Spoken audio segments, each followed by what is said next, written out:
Okay hey so what's up welcome back to tech G. दोस्तों आज की इस वीडियो में बात करने वाले हैं just money limit decrease problem के बारे में। आपको बता दें दोस्तों कि यहाँ पर काफ़ी सारे ऐसे यूजर्स हैं जिनका जस्ट मनी में लिमिट कम हो रहा है, घट रहा है ऑटोमेटिक। हालांकि उन्होंने कोई भी गलती नहीं करी है, फिर भी ऐसा हो रहा है। तो आज की इस वाली वीडियो में हम आपको पूरा सोल्यूशन देने वाले हैं, साथ ही में कस्टमर केयर से रिकॉर्डिंग भी सुनाने वाले हैं कि कस्टमर केयर ने इस चीज़ के बारे में क्या बताया कि ये लिमिट क्यों कम होती है, क्या यहाँ पर प्रॉब्लम होती है, कैसे आप इसको दोबारा से इंक्रीज कर पाओगे। सारी चीज़ों की डिटेल यहाँ पर आपको बताने वाला हूँ। साथ ही में दोस्तों यहाँ पर मैंने चैट पर भी बात करी है, तो चैट पर जो बात हुई वो उतना सेटिस्फेक्शन वाला नहीं था, तो मैं उसको नहीं दिखाऊंगा। हालांकि मैं यहाँ पर आपको दिखाऊंगा अपने एक मोबाइल का स्क्रीनशॉट जो बगल में आप देख पा रहे होंगे।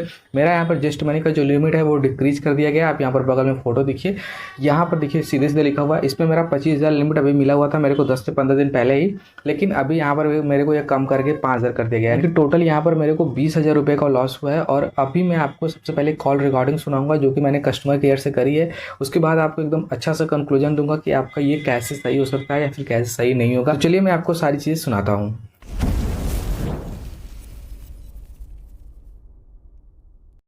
Welcome to zest money. Zest money में आपका स्वागत है।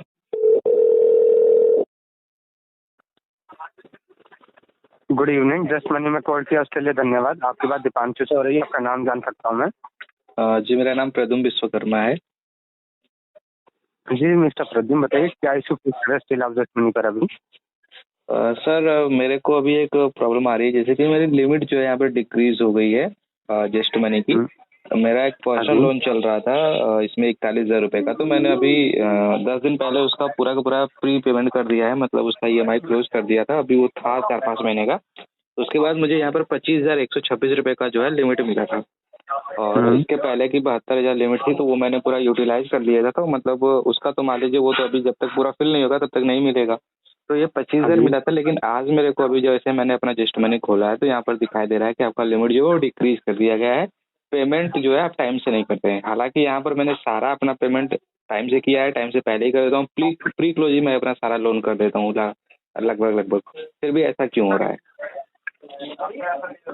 अभी जान सकता हूँ बेसिकली अभी जो आपका कितनी लिमिट बेसिकली वहाँ पर शो हो रही है अपनी जस्ट मनी पर? अभी तो 5,126 रुपये शो हो रही है।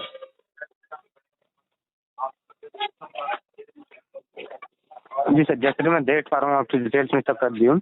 आपकी जो अप्रूव क्रेडिट लिमिट यहाँ पर शो हो रही है 52,200 की, प्लस जो अवेलेबल क्रेडिट लिमिट यहाँ पर आपकी शो हो रही है हमें 5,126 की बेसिकली लिमिट अभी यहाँ पर शो हो रही है हमें। जी हाँ जी, तो बेसिकली पहले जो आपकी लिमिट थी बेसिकली इससे ज़्यादा थी सर? हाँ 72,000 रुपये थी सर, 72,200। ओके, और अब जो आपके अप्रूव क्रेडिट लिमिट है 52,200 बेसिकली आपकी ऑलमोस्ट जो है 20,000 रुपीज़ जो है लिमिट डिक्रीज कर दी गई है। जी सर। जी सर, उस रिगार्डिंग में सब कर मैं आपको प्रॉपर इन्फॉर्मेशन दे देता हूँ, प्लस डिटेल्स भी आपकी चेक कर लेता हूँ। बट उससे पहले एक बार कस्टमर वेरिफिकेशन के लिए आपका पूरा नाम, डेट ऑफ बर्थ जान सकता हूँ मैं प्लीज़? जी नाम प्रद्युम्न विश्वकर्मा है। जी मिस्टर प्रद्युम्न, वेरिफिकेशन पार्ट आपका बिल्कुल सही है, लाइन पे रहेगा। उस रिगार्डिंग एक बार डिटेल चेक कर लेता हूँ मैं सभी आपकी, प्लीज़ भी ऑनलाइन। जी सर, सुन पा रहे हैं मेरी आवाज़? हाँ जी सर। जैसे कि मैंने आपकी सभी डिटेल्स यहाँ पर चेक की सर, इस रिगार्डिंग आपकी जो रिपेमेंट हिस्ट्री है सर वो भी बेसिकली सारी EMI जो है आपने टाइमली पे किए या फिर टाइम से पहले जो अपना लोन को प्री क्लोज करा दिया था सर? जी जी, उस रिगार्डिंग बताना चाहूँगा सर, कई बार क्या होता है आपकी डिटेल जो होती है डायरेक्टली हमारे क्राइटेरिया से कई बार मैच नहीं हो पाता है। सिस्टम बेस्ड प्रोसेस के थ्रू कई बार जो होती है आपकी जो लिमिट है ना सर, आप पर डिक्रीज कर दी जाती है। लेकिन जैसे जैसे कि मैंने चेक किया आपकी जो रिपेमेंट हिस्ट्री है वो बिल्कुल एक्सीलेंट है सर। आपने सभी EMI बेसिकली टाइम से या फिर टाइम से पहले बेसिकली पेड कर दी थी। तो उस कंडीशन में सर बेसिकली जी जब कभी भी बेसिकली आपको ऑफर आता है सर लिमिट को इंक्रीज करने के लिए, आप डायरेक्टली अपनी लिमिट को इंक्रीज भी करा पाते हैं जस्ट मनी की एप्लीकेशन के थ्रू ही। बेसिकली जो डिक्रीज होने के बेसिकली वेरियस रीजन हो सकते हैं। एक सिस्टम बेस्ड प्रोसेस रहता है, कई इशू के कारण उसका रहना कई बार आपकी जो लिमिट है डिक्रीज कर दी जाती है। Okay sir.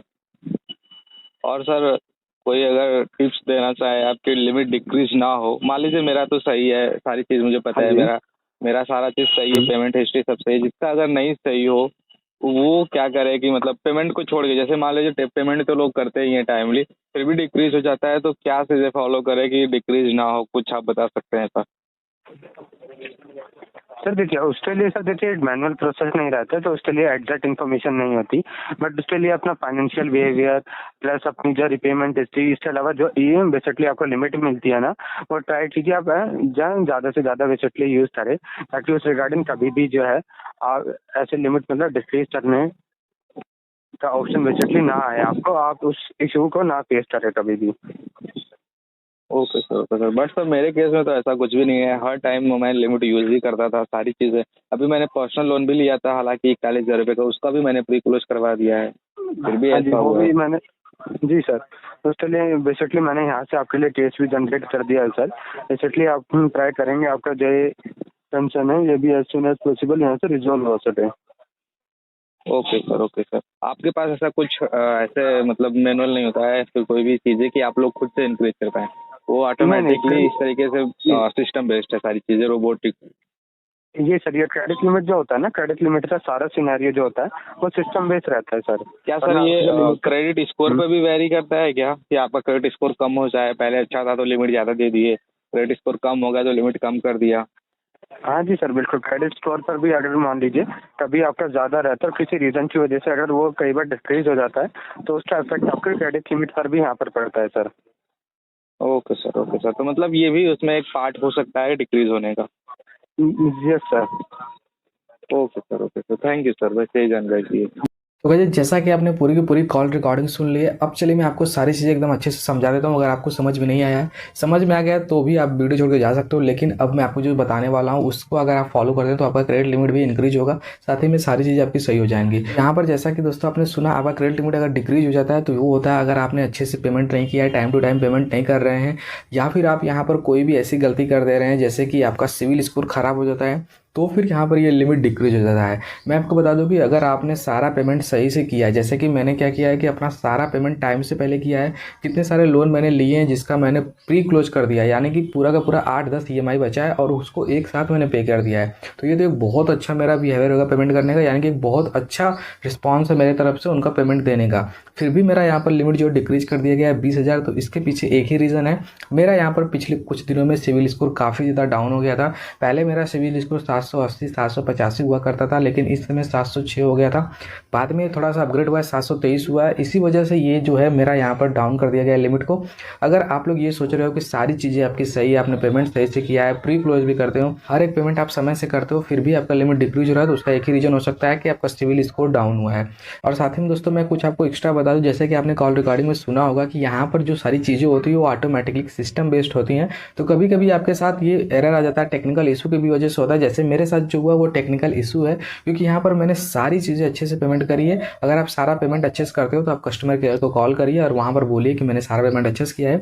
वो लोग 10 से 15 दिनों के अंदर आपका जो क्रेडिट लिमिट है उसको इंक्रीज कर देते हैं, क्योंकि ये ऑटोमेटिकली रोबोटिक बेस होता है, तो इस वजह से ये प्रॉब्लम आ जाता है टेक्निकल इशू की वजह से। इसके अलावा दोस्तों मैं आपको बता दूं एक और रीज़न होता है जिसकी वजह से आपका जो जस्ट मनी का लिमिट है वो डिक्रीज होता है। वो ये है कि आप बहुत ज़्यादा क्रेडिट कार्ड का इंक्वायरी कर देते हो, या फिर कहीं पर भी बहुत ज़्यादा लोन के लिए अप्लाई कर देते हो, तो बहुत ज़्यादा हाई इंक्वायरी होने के कारण आपका जो क्रेडिट स्कोर है उस पर इम्पैक्ट पड़ता है, और वो ख़राब रीज़न के कारण जो है आपका यहाँ पर जस्ट मनी का जो लिमिट है उसको डिक्रीज कर दिया जाता है। तो इसको बढ़ाने का क्या तरीका है दोस्तों, वो कैसे होगा, तो मैं आपको बता दूं, जैसे ही आपका जो सिविल स्कोर है वो ऊपर जाएगा, सिंपल सा आपका जस्ट मनी का लिमिट भी वहाँ पर इंक्रीज हो जाएगा। अगर आपके पास कुछ लिमिट बची हुई है तो आप उसे वहाँ पर परचेस करिए सामान को, और फिर से जल्दी से उसको पे करिए। तो ये भी एक तरीका हो सकता है जस्ट मनी की लिमिट बढ़ाने का। हालांकि मैं आपको बता दूं कि अगर आपका सिविल स्कोर अपने से ऊपर जाएगा, यानी कि अगर आपका सिविल स्कोर इंक्रीज होता है, तो आपका जो जस्ट मनी का लिमिट है जो डिक्रीज हुआ है वो भी इंक्रीज हो जाएगा। तो ये थी पूरी कंप्लीट वीडियो। उम्मीद करते हैं कि आपको मजा आया होगा, सारी चीज़ समझ में आ गई कि लिमिट डिक्रीज क्यों होती है, क्या चीज़ें आपको नहीं करनी है, और अगर उसको इंक्रीज करना है तो आपको क्या चीज़ें करनी है। सारी चीज़ें आपको मैंने बता दी है। फिर भी अगर आपको कोई डाउट हो, कुछ और चीज़ पूछनी हो, तो आप हमें कमेंट करिए। आज के इस वाले वीडियो को दोस्तों हमें पे एंड करते हैं। मिलते हैं आपसे अगले वीडियो में, तब तक के लिए बाय एंड थैंक यू।